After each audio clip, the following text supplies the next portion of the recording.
দূরের আকাশ রূপবতী নদী, সবুজ কোমল বন, তোমাদের বুকে ছড়িয়ে দিলাম প্রাণের সম্ভাষণ। এরকম একটা গান, পয়লা বৈশাখ। গানটিকে আলাদা করে ধন্যবাদ দিতে হবে যে একটা চমৎকার তারকা দম্পতিকে আমাদের মাঝে উপহার ওটা ছিল দিয়েছে। পয়লা বৈশাখের গান, রফিক ভাই, রফিকুজ্জামান সাহেবের লেখা। এক বৈশাখে বিয়ে করার পেছনে বিশেষ কোনো কারণ রয়েছে কি?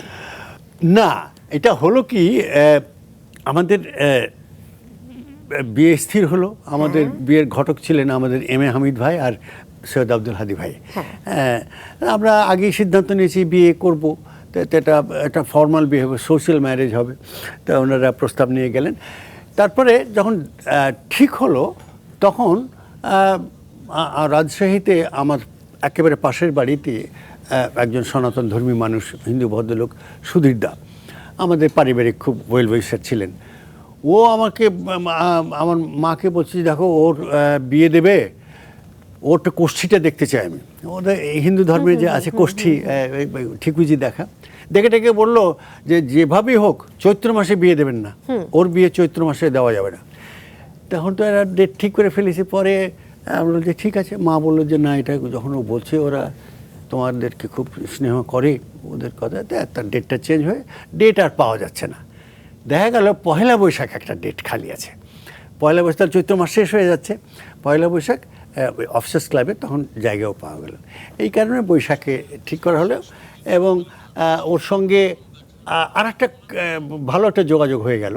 ওর সঙ্গে জীবনে প্রথম যখন আমি রেডিওতে পরিচয় হওয়ার পর একটা ডুয়েট গান করলাম আমাদের মীর কাসেম ভাইয়ের সুরে এবং রফিকুজ্জামান সাহেবের লেখা, পয়লা বৈশাখের একটা গান।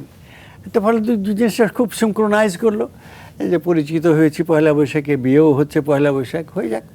বাবা, কিন্তু যখন প্রথম দেখা হয়েছিল 1974 সালে, কিন্তু প্রথম যখন দেখা হয়েছিল 1973 সালে সেই সঙ্গীত সম্মেলনে, সেই মুহূর্তটি মনে পড়ে? ওটা হ্যাঁ মনে আছে। তখন পরিচয় করে দিল লাকি, ওকে আবিদাকে বলছে যে দেখো আমার বন্ধু খুব ভালো গান গায়, রাজশাহীর ছেলে এসছে এখানে, এখন গান গাইছে, আমার একটা গানও গেছে। তো ওরা বলছে, অন্যান্য শিল্পীরাও ছিল, লাকির বোনটাও অসম্ভবত ছিল। হ্যাঁ, ওনার গান তো শুনেছি, খুব সুন্দর, ওটা তোমাকে যেন ভুলে না, তখন হয়ে গেছে। আচ্ছা, এই গানটি কি আপনাদের সঙ্গে মানে পরিচয়ের যোগসূত্রটা সৃষ্টি করেছিল? না, এটা নয়। বরং ওই যে গানটা পয়লা বৈশাখের মীর কাসেম ভাইয়ের গানটা গেয়েছিলাম, ওটাতে একটা ঘনিষ্ঠতা হওয়ার সুযোগ ঘটলো। একটু কি দু লাইন শুনবো এখন? হ্যাঁ।